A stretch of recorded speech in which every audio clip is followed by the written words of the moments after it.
मित्रांनो, ठरलं तर मग या मालिकेच्या आजच्या भागामध्ये अर्जुन कोर्टामध्ये जज साहेबांना सांगतो की मिलॉर्ड, मी हा सुद्धा आरोप सिद्ध केलाय की कोर्टामध्ये साक्षी ही पूर्णपणे खोटं बोलत आहे, कारण मागच्या वेळी त्यांनी शिवानी नावाची एक खोटी साक्षीदार सुद्धा उभी केली होती आणि हे सुद्धा मी कोर्टामध्ये प्रूव्ह केलंच आहे मिलॉर्ड. साक्षी शिखरे अजूनही त्या रात्रीबद्दल खरं बोलत नाहीयेत. मग त्याची शिक्षा मधुकर पाटलांना का मिळतेय मिलॉर्ड? अर्जुन जेव्हा हे स्टेटमेंट कोर्टासमोर मांडतो तेव्हा मात्र आता साक्षी आणि महिपत घामाघूम होतात. त्यानंतर अर्जुन ॲडव्होकेट पवारांना विचारतो, तुमचं अजूनही समाधान झालं नसेल ना? तुम्हाला अजूनही असंच वाटत असेल ना की माझे क्लायंट मधुकरना बेल मिळायला नको म्हणून? माझ्याकडे अजून एक स्टेटमेंट आहे मिलॉर्ड, कारण विलासचा खून हा आश्रमाच्या जागेसाठी झाला होता आणि ती जमीन महिपत शिखरेला हवी होती आणि महिपत शिखरे एका जजला लाच देण्याच्या केसमध्ये सुद्धा अडकलाय.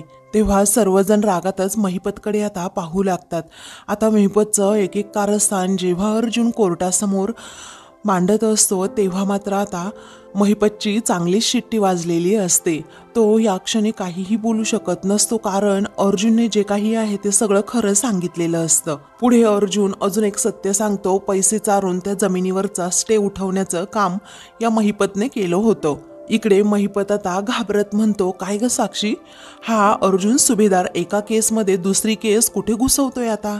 मग आता साक्षी म्हणते, अण्णा जरा शांत राहा ना आता.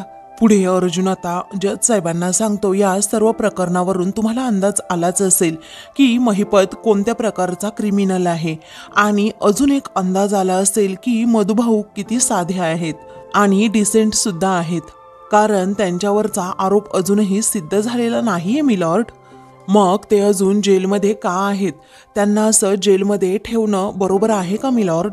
जेलमध्ये एवढं चांगलं वागणाऱ्या सिनियर सिटीजनला असं किती दिवस आपण इथे जेलमध्ये ठेवणार आहोत? इथून पुढे मधुभाऊ रोज पोलिसांच्या कॉन्टॅक्टमध्ये राहतील आणि हवं तर रोज पोलीस स्टेशनला येऊन हजेरी सुद्धा देतील. याची गॅरंटी मी त्यांचा वकील म्हणून तुम्हाला देतोय. पण आता मी सादर केलेल्या कारणांमुळे मधुभाऊंना बेल ही मिळायलाच हवी, असं अर्जुन आता अगदी स्पष्टपणे कोर्टासमोर आपलं म्हणणं मांडतो.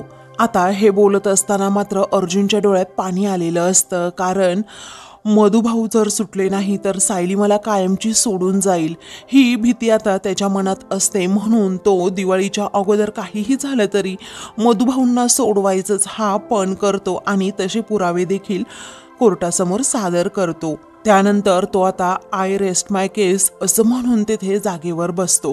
सर्वजण अर्जुनकडेच पाहत असतात आणि मधुभाऊंना आता समजलेलं असतं की अर्जुन मला सोडवण्यासाठी खूप प्रयत्न करतोय. इकडे नागराज, त्याचबरोबर महिपत, प्रिया आणि साक्षी या सगळ्यांचा चेहरा मात्र पडलेला असतो, कारण कोर्टाचा निकाल अजून लागायचा असतो आणि नक्की कुणाच्या बाजूने तो लागणार? मधुभाऊ सुटणार का, हाच प्रश्न सर्वांच्या मनात असतो.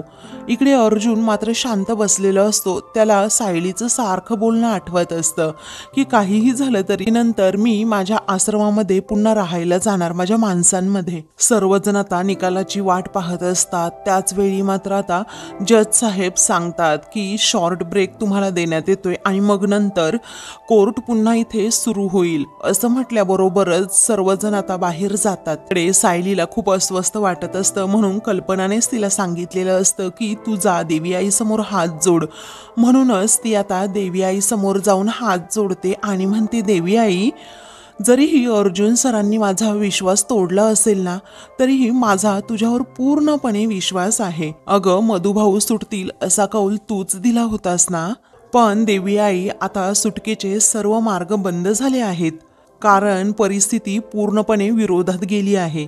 देवी आई, माझा तुझ्यावर पूर्णपणे विश्वास आहे की तू माझ्या मधुभाऊंना सोडवशील, पण मनाची घालमेल काही थांबत नाहीये ग. पुढे ती म्हणते की देवी आई, असा काहीतरी संकेत दे की जेणेकरून माझं मन सुद्धा अगदी शांत होईल. असा काहीतरी संकेत दे देवी आई, असं म्हणून ती आता रडत असते. देवी समोर हात जोडते आणि आपले डोळे बंद करून घेते. दुसरीकडे कोर्टामध्ये अजून सर्वजण जज साहेब येण्याची वाट पाहत असतात, कारण शॉर्ट ब्रेक झालेला असतो. तेथे आता जज साहेब येतात तर सर्वजण उठून अगोदर उभे राहतात. आता अजूनही अर्जुनच्या डोळ्यात पाणी असतं, कारण आता मधुभाऊ सुटतील की नाही हाच प्रश्न त्याच्या समोर असतो. त्याचबरोबर जज साहेब नक्की काय निर्णय देत आहेत याचंही त्याला खूप टेन्शन आलेलं असतं. ते सायली देवी आई समोर आता प्रार्थना करत असते. दुसरीकडे सर्वांच्या मनात धाकधूक असतेच की नक्की आता काय निर्णय कोर्ट देते. हा जज साहेब आता सर्वांना म्हणतात, ॲडव्होकेट अर्जुन सुभेदार आणि ॲडव्होकेट पवार या दोघांचीही आर्ग्युमेंट मी ऐकली आहे. आता ॲडव्होकेट अर्जुन सुभेदार यांनी सादर केलेल्या पुराव्यांच्या आधारे आता कोर्टाने हा निर्णय घेतलाय की मधुकर पाटील यांना जामिनावर सोडवण्यात हे कोर्ट मान्यता देत आहे. असं म्हटल्याबरोबरच आता इकडे सर्वांना प्रचंड धक्का बसतो. म्हणजे प्रिया, त्याचबरोबर महिपत आणि साक्षी या तिघांना. तर अर्जुनच्या डोळ्यात अजूनही पाणी असतं आणि तो पटकन आपले डोळे उघडतो आणि त्याला प्रचंड आनंद होतो. त्याचबरोबर इकडे चैतन्य आणि रविराजला देखील आनंद झालेला असतो. मधुभाऊंचा आनंद तर गगनात मावेनासा होतो, कारण 1-1.5 वर्षानंतर मधुभाऊ आता बाहेर येणार असतात. दुसरीकडे ही सायली सुद्धा अगदी मनोभावे देवीची पूजा करत असते, प्रार्थना करत असते. आणि म्हणूनच ती जेव्हा डोळे उघडून पाहते तर देवी आईने तिला आता कौल दिलेला असतो की मधुभाऊ लवकरात लवकर सुटतात. देवी आईने कौल दिल्यामुळे सायलीला देखील खूप आनंद होतो. दुसरीकडे अर्जुनची सुद्धा तशीच परिस्थिती असते, कारण अर्जुन प्रचंड खुश असतो आणि मधुभाऊंकडे पाहतच राहतो. मधुभाऊंना देखील खूप अभिमान वाटतो की माझ्या जावयाने शेवटी मला सोडवलंच, म्हणून ते आता खूपच खुश असतात. इकडे मात्र सायली आता आनंदानेच पुन्हा देवी आईचा आशीर्वाद घेते आणि म्हणते, देवी आईने मला कौल दिला. चैतन्य आनंदानेच अर्जुनला म्हणतो, अर्जुन बघ मधुभाऊ सुटले. मग आता तो म्हणतो हो. त्याच वेळी आता जज साहेब म्हणतात, पण ही केस संपेपर्यंत मधुकर पाटील यांना हे पनवेल शहर सोडता येणार नाही. त्याचबरोबर सर्व तारखांना यांना कोर्टामध्ये सुद्धा हजर राहावं लागेल. अर्जुनला आता या अटी सगळ्या मान्य असतात आणि मधुभाऊंना देखील. इकडे महिपत आणि साक्षी मात्र प्रचंड घाबरलेले असतात, कारण अर्जुनच्या बाजूने निकाल लागलेला असतो आणि महिपतचा माज एका झटक्यातच उतरलेला असतो. वेळानंतर कोर्टाचं कामकाज संपतं तर चैतन्य पटकन पुढे येऊन अर्जुन बरोबर हात मिळवतो. दोघेही एकमेकांना मिठी मारतात. तर साक्षीचं हे पाहून मात्र जळफळाट होत असतो. त्यानंतर अर्जुन आता मधुभाऊंकडे पाहतो तर मधुभाऊ सुद्धा अर्जुन समोर अगदी हातच जोडतात. त्यांच्या डोळ्यातून आनंदाश्रू आलेले असतात. दिवाळीच्या अगोदर माझ्या जावयाने मला सोडलंच कारणामुळे मधुभाऊ आता अर्जुनवर अजूनच खुश होतात आणि त्यांना विश्वास असतो की काहीही झालं तरी अर्जुन मला असं जेलमध्ये नाही राहू देणार. इकडे सायली मात्र प्रचंड खुश असते आणि देवी आईने जे कौल दिलेलं फूल असतं ते फूल हातात घेत ती पुन्हा एकदा देवी आईचा आशीर्वाद घेते आणि धावतच आई आई ऐका ना असं म्हणून ती किचनमध्ये येते. तेव्हा कल्पना विचारते, काय ग झालं सायली? मग आता सायलीच्या चेहऱ्यावरील तो आनंद पाहून कल्पनालाही छान वाटतं. ती म्हणते, आई मी देवी आई समोर प्रार्थना केली की लवकरात लवकर माझे मधुभाऊ सुटू देत आणि देवी आईने पहा हा कौल सुद्धा दिला असं म्हणून ती ते फूल दाखवते.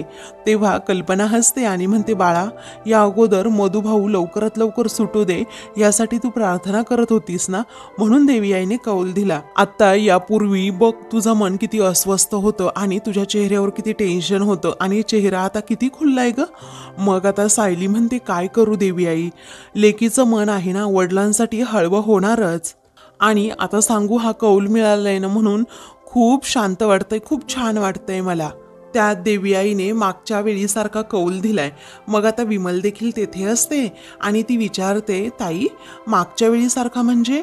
तेव्हा सायली सांगू लागते, मागच्या वेळी मी मंदिरात असाच कौल लावला होता आणि देवी आईने असाच संकेत मला दिला होता. याचा अर्थ मधुभाऊंची लवकरात लवकर सुटका होणार. कशी होणार ते माहीत नाही, पण मधुभाऊ नक्की जेल बाहेर येणार ही खात्री आहे आता मला. तेव्हा कल्पना म्हणते, कसं म्हणजे? अगं तुला माहीत नाही का अर्जुन किती प्रयत्न करतो या केससाठी सायली, आणि माझ्या मुलाच्या प्रयत्नांना कधी ना कधी यश येणारच आहे.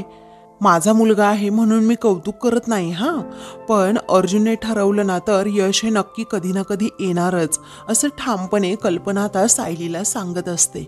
पुढे आता कल्पना म्हणते, अगदी जग इकडचं तिकडं झालं ना तरीही सुद्धा सायली, मी तुला आत्ताच सांगतेय कधी ना कधी मधुभाऊ हे सुटणारच. मग आता सायलीला हे ऐकून जरा पॉझिटिव्ह वाटतं. विमल म्हणते, सायली ताई, अहो कितीतरी दिवसांनी तुमचा हा चेहरा खुललेला दिसतोय. सांगू का, असं तुम्हाला पाहून खूप बरं वाटतंय. आणि आत्ता कुठे असं वाटतंय की दिवाळीचा सण जवळ आलाय. तेव्हा सायली आता खूपच गोड हसते आणि मग नंतर कल्पनाला म्हणते, आई आता मी पटपट फराळ बनवायला घेते हा, तर दिवाळीचा सण सुद्धा येईल आणि आपला फराळ तयार नसायचा. असं म्हणून सर्वजणी आता हसतात. सायली म्हणते, द्या ना आई मी करते. कल्पना म्हणते, राहू दे अगं. मग सायली म्हणते, नको आई द्या की. कल्पना म्हणते, तू काही अशी ऐकायची नाही. दुसरीकडे अर्जुनचं आता चैतन्य कौतुक करताना थकत नाही. त्याला सारखा कॉंग्रॅच्युलेशन्स अर्जुन असं म्हणतो. सर्वजण कोर्टाच्या बाहेर आता आलेले असतात.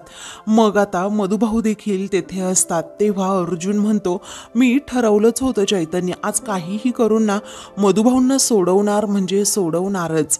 त्याच वेळी आता मधुभाऊ म्हणतात, जावई बापू, आज तुमच्यामुळे मला नवीन आयुष्य मिळतंय. खरं तर जगायचं कसं ना हेच मी पूर्णपणे विसरून गेलो होतो.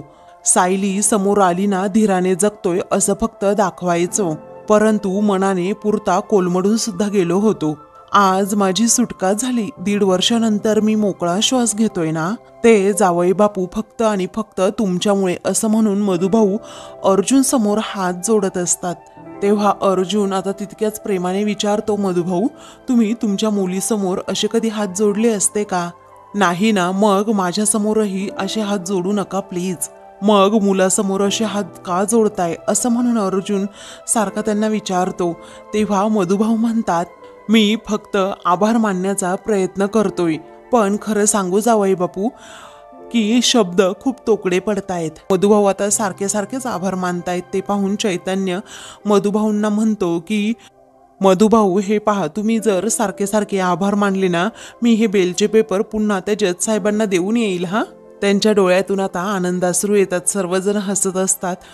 त्याचवेळी आता अर्जुन त्यांच्या डोळ्यातील ते अश्रू पुसतो आणि म्हणतो, मधुभाऊ, आता अजिबात रडायचं नाही. आता फक्त आनंदात राहण्याचे दिवस सुरू झाले आहेत. तेव्हा मधुभाऊंना आता सायलीची आठवण येते. ते म्हणतात, आज ना माझी सायली हवी होती इथे. मग चैतन्य हसतो आणि म्हणतो, सायली वहिनी जर इथे असत्या ना तर कोर्टात आनंदाचा महापूर आला असता. त्यानंतर अर्जुन आता मधुभाऊंना सांगतो की तुम्हाला आता पुन्हा पोलीस स्टेशनमध्ये जावं लागेल आणि मग काही प्रोसिजर आहेत त्या कंप्लीट कराव्या लागतील. आणि अजून एक सांगतो की तुमचा जेलर जेव्हा रिलीज पेपरवर साईन करेल ना, तेव्हा मी उद्या सकाळी तुम्हाला घ्यायला येईन. अगदी लवकर येईल घ्यायला. तुमची बेल ही सायलीसाठी माझ्याकडून दिवाळीचं गिफ्ट असेल, ते पण सरप्राईज गिफ्ट. तेवढ्यातच रविराज आता तेथे येतो आणि म्हणतो, मधुभाऊ अभिनंदन. मग मनापासून आभार असं मधुभाऊ हात जोडत जेव्हा म्हणतात, तेव्हा रविराज देखील हात जोडतो आणि अर्जुनची पाठ थोपटवत आता त्याला कॉंग्रॅच्युलेशन्स ज्युनियर असं म्हणतो. ग्रेट जॉब, मस्त केलंस आर्ग्युमेंट, असं आता त्याच्या सिनियरकडून म्हणजे रविराजकडून त्याला कौतुकाची थाप मिळते. अर्जुन म्हणतो की थँक्यू सिनियर, मी जे काही शिकलोय ना ते सगळं तुझ्याकडून शिकलोय, असं म्हणून तो अगोदर आता रविराजचा आशीर्वाद घेतो. पुढे आता रविराज हा सर्वांचा निरोप घेऊन तेथून जायला निघतो. त्याचवेळी अर्जुन आता मधुभाऊंना म्हणतो, मधुभाऊ, मी सुद्धा येतो आता आणि उद्याची दिवाळी तुम्ही तुमच्या माणसांसोबत साजरी कराल. आता पोलीस हे मधुभाऊंना घेऊन जेव्हा तेथून जातात तेव्हा अर्जुनच्या डोळ्यात पाणी असतं आणि तो आता डोळ्यातील पाणी पुसतो. मी मागे वळून पाहतो तर तेथे प्रिया असते. ती सुद्धा अर्जुनकडे पाहत असते. आता प्रिया खूपच अर्जुनला पाहून घाबरते, लगेच गाडीत बसते व तेथून पळूनच जाते. अर्जुन आता तिची ही धांदल पाहत असतो. मग महिपत देखील अर्जुनकडे न पाहता आपला चोरून चोरून चाललेला असतो. तेव्हा अर्जुन म्हणतो, शिखरे, अहो कुठे पळताय तुम्ही? आणि आज काही मिठाईचा बॉक्स नाही का तुमच्या हातात? अहो काय झालं, आश्रमात आणले होते पेढे, इकडे आणले नाहीत का तुम्ही? अरे आज तर अख्ख्या पनवेलचं तोंड गोड करायला हवं, हो की नाही? कारण आमचे मधुभाऊ फायनली सुटले आहेत. असं म्हटल्याबरोबरच आता साक्षीला ते खूप झोंबतं आणि ती रागातच अर्जुनकडे पाहते. तेव्हा चैतन्य म्हणतो की अर्जुन, अरे असं कसं म्हणतोस रे तू? आपण केस जिंकल्यावर ते पेढे वाटतील? अरे पेढे तर आपण वाटायला हवेत ना, हो की नाही साक्षी, असं म्हणून तो साक्षीकडे हसतच पाहतो. तिच्या चेहऱ्यावर मात्र आता 12 वाजलेले असतात. तेव्हा महिपत म्हणतोय, जास्त नका उडू तुम्ही, जरीही टाचणी मारली ना तरीही तुमचा भोपळा फुटेन. आता अर्जुन हसतो आणि म्हणतो, अरे आता आम्ही काय केलंय, अजून तर मी तुला पेढा सुद्धा भरवला नाहीये आणि भरवणार सुद्धा नाही. मी ज्या दिवशी तुला पेढा भरवेन ना त्या दिवशी हे सिद्ध करेन की विलासचा खून हा साक्षी शिखरेने केलाय आणि मधुभाऊ हे इनोसंट आहेत. हा रागातच साक्षी म्हणते, तुला जेवढी स्वप्न बघायची असेल ना तेवढी बघ. अरे अर्जुन सुभेदार, ती हाणून कशी पाडायची ना हे फक्त माझ्या हातात आहे. तेव्हा अर्जुन आता हसतो आणि म्हणतो की ठीक आहे, तुझ्या म्हणण्याप्रमाणे होऊ दे, पण मी दिवाळीसाठी तुमच्या घरी मिठाईचा बॉक्स पाठवेन, तुम्ही स्वतःच्या हाताने थोडी तरी मिठाई खाऊन घ्या. मग आता अर्जुनने असं बोलल्यानंतर चैतन्य मात्र हसतो. आता अर्जुन आणि चैतन्य हे दोघेही तेथून जातात. तेव्हा महिपत आणि त्याचबरोबर साक्षी रागतच त्या दोघांकडे पाहतात. त्यानंतर अर्जुन आणि चैतन्य दोघेही गाडीत बसतात. तेव्हा आता अर्जुनच्या डोळ्यात पाणी असतं. मग आता चैतन्य विचारतो, काय झालं अर्जुन? तेव्हा तो म्हणतो की तुला माहीत नाही चैतन्य, ह्या फिलिंग्स नक्की काय आहेत. फायनली मिसेस सायलींना जे हवं होतं ना ते मी करू शकलोय. तेव्हा चैतन्य म्हणतो की सायली वहिनी खरंच खूप खुश होईल. मग अर्जुन म्हणतो, मी ही केस कशी डिले करणार होतो रे चैतन्य, हा थॉटच कसा माझ्या डोक्यात आला ना तेच कळत नाहीये. चैतन्य म्हणतो, तू हा निर्णय फक्त सायली वहिनीच्या प्रेमापोटी घेतला होता. अरे तुझ्या मनात हा विचार सुद्धा आला नसता जर मी तुला हे सांगितलं नसतं तर अर्जुन. हा अर्जुन म्हणतो, नाही रे चैतन्य, प्रेम आणि भीती हे खूप वेगळं कॉम्बिनेशन असतं, खूप वीक करतं रे माणसाला. पण आता नाही, मी असं काहीही इथून पुढे करणार नाही जेणेकरून मिसेस सायलिया दुःखी होतील. त्यानंतर त्याला अचानक रडू येतं. तो म्हणतो, मला माहिती आहे की आता मधुभाऊ सुटलेत ना तर मिसेस सायली या मधुभाऊंसोबत निघून जातील. पण ठीक आहे यार, ॲटलिस्ट जाताना अशी त्यांच्या चेहऱ्यावर अशी मोठी स्माईल देखील असेल आणि ती स्माईल बघण्यासाठी मी तर काहीही करू शकतो आणि काहीही सहन करू शकतो यार, असं म्हणून तो चैतन्याला मनातील भावना सांगत असतो की माझं सायलीवर खूप प्रेम आहे. नंतर डोळ्यातील आनंदाश्रू पुसत तो म्हणतो, कदाचित हेच प्रेम असेल चैतन्य. मग आता चैतन्य हसतो आणि म्हणतो, वा क्या बात है अर्जुन सुभेदार. अरे आता अशी फिलॉसॉफी झाडणार आहे की उद्या सायली वहिनीला जे दिवाळीचं सरप्राईज द्यायचंय त्याची तयारी सुद्धा करणार आहे. मग अर्जुन अगदी हसतो आणि म्हणतो की हो, सरप्राईजची तयारी तर करायचीच आहे. ते दोघेही आता सीट बेल्ट लावतात आणि घरी जायला निघतात. पण अर्जुन मात्र ह्यावेळी खूप खुश असतो. दुसरीकडे सायली पण तेवढीच खुश असते जेवढा अर्जुन असतो ना तेवढं. आणि तिच्या आनंदाचं कारण एकच असतं, ते म्हणजे देवी आईने कौल दिलाय आणि माझे मधुभाऊ सुटणार. याच आनंदाच्या भरामध्ये तिने अख्खा दिवाळीचा फराळ बनवलेला असतो. तेव्हा ती आता कल्पनाकडे जाते आणि म्हणते, आई पहा हा, ह्या करंज्या बनवून झाल्यात आता, म्हणजे आता थंड झाले की लगेच डब्यात भरून ठेवा. सायलीच्या चेहऱ्यावरील हा आनंद पाहून कल्पना हसते आणि म्हणते, विमल अगं पाहिलं का एका मुलीच्या चेहऱ्यावरील आनंद, आणि मगाशी पाहिलं ना कशी चेहरा पाडून बसली होती, आणि आता असा उत्साह तिचा एवढा वाढलाय ना की काय सांगू बघ. मग आता सायलीकडे पाहत कल्पना म्हणते, सायली बाळा हे बघ, तुझ्या चेहऱ्यावर असाच आनंद आम्हाला आयुष्यभर पाहायचा आहे.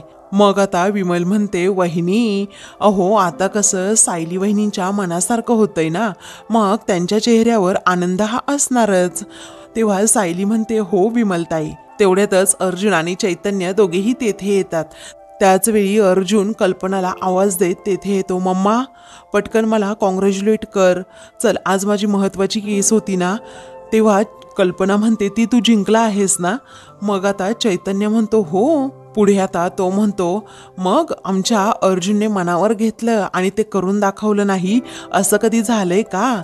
तेव्हा सायली आपली काम करत असते, अर्जुनकडे ती नंतर पाहत सुद्धा नाही. तेव्हा अर्जुन आता म्हणतो की मम्मा अगं तोंड गोड कर ना प्लीज, कारण निकाल आपल्या बाजूने लागलाय. तेव्हा अर्जुन तुझं खूप खूप अभिनंदन बाळा, असं कल्पना म्हणते. तेव्हा ती सायलीला सुद्धा मिठाई देते. मग आता सायली अभिनंदन असं अर्जुनला म्हणते. आता पण सायलीच्या चेहऱ्यावर हसून असतं. विमल हसतच म्हणते, दादा अभिनंदन. अर्जुन म्हणतो, थँक्यू. त्यानंतर आता अर्जुन आणि सायली दोघेही एकमेकांकडे पाहतच राहतात. तर अर्जुन खूप मोठ्या आशेने सायलीकडे पाहत असतो, कारण ती काहीतरी बोलेल, पण सायली आता एकदम शांत असते.